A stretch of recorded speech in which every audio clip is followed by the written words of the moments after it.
anointing နဲ့ excellent spirit ကအတူတူအလုပ်လုပ်တာဖြစ်တယ်အချို့ anointing တော့ဆောင်ရတယ်စုကျေးဇူးတွေဆောင်ရတယ်ဘိတ်သိက်ချင်းတွေဆောင်ရတယ်ဟုတ်ပြီဘုရားတင်ဘိတ်သိက်ပေးပြီဘုရားတင်ကိုတင်ဆိုပါစို့တင်ဟာတချင်းဆိုတဲ့နေရာမှာဘုရားတင်ဘိတ်သိက်ပေးပြီဒါပေမဲ့တင်ဘိတ်သိက်ချင်းလို့ရှိရင်ဒါပေမဲ့ excellent spirit မရှိဘူးဆိုရင်တချင်းမတိုက်ဘူးဆိုရင် anointing တော့ရှိရင်ဒါပေမဲ့တချင်းမတိုက်ဘူးဆိုရင်အဆင်ပြေမယ်ထင်လားအရင်ဘိတ်သိက်တယ်ဒါပေမဲ့တခါမှတချင်းမတိုက်အချိန်ယူပြီးတော့မလုပ်ဟာတီးတဲ့လူကလည်းအရင်ဘိတ်သိက်ရှိတယ်ဒါပေမဲ့တခါမှမတိုက်ဘူးဆိုရင် anointing အလုံးမလို့အဲ့တော့ကျွန်တော်တို့သိဖို့လိုတယ် anointing နဲ့ excellent spirit နဲ့ပေါင်းပြီးတော့အလုပ်လုပ်တာဖြစ်တယ်တွဲပြီးတော့အလုပ်လုပ်ဟာကျွန်မ anointed preacher ဖြစ်တယ်ဒါပေမဲ့ကျွန်မတခါမှကျမ်းစာမဖတ်ဘူးတရားဟောချက်မပြင်ဘူးအချွတ်ဒီလိုပြောတယ်ဘိတ်သိက်ချင်းပဲလိုတယ်ဘာမှပြင်ဆင်စရာမလို no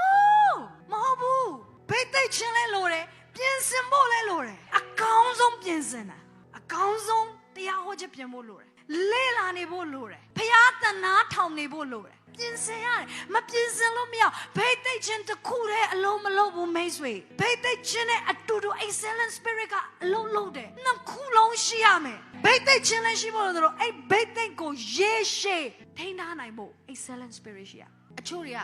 ဖြစ်တယ်လို့အသက်ရှင်လို့ရထားတဲ့ဘိတ်သိက်တောင်မှပြန်ပြောက်သွားတယ်တကယ်ရှိတယ်ရှန်စုံမင်းကြည့်ပါဖြစ်တယ်လို့အသက်ရှင်ပြင်ဆင်မှုမရှိမထိနဲ့ဆိုတဲ့အသေးကောင်တွေသွားထိတယ်အဲ့ကဘာဖြစ်လာလဲဘိတ်သိက်ကြသွားပျောက်သွားတယ်သူခွန်အားတွေဆုံးရှုံးသွားတယ်ကျွန်မဆူတောင်းပြီးတဲ့တင်ဘယ်တော့မှတင်ဘိတ်သိက်မဆုံးရှုံးအောင်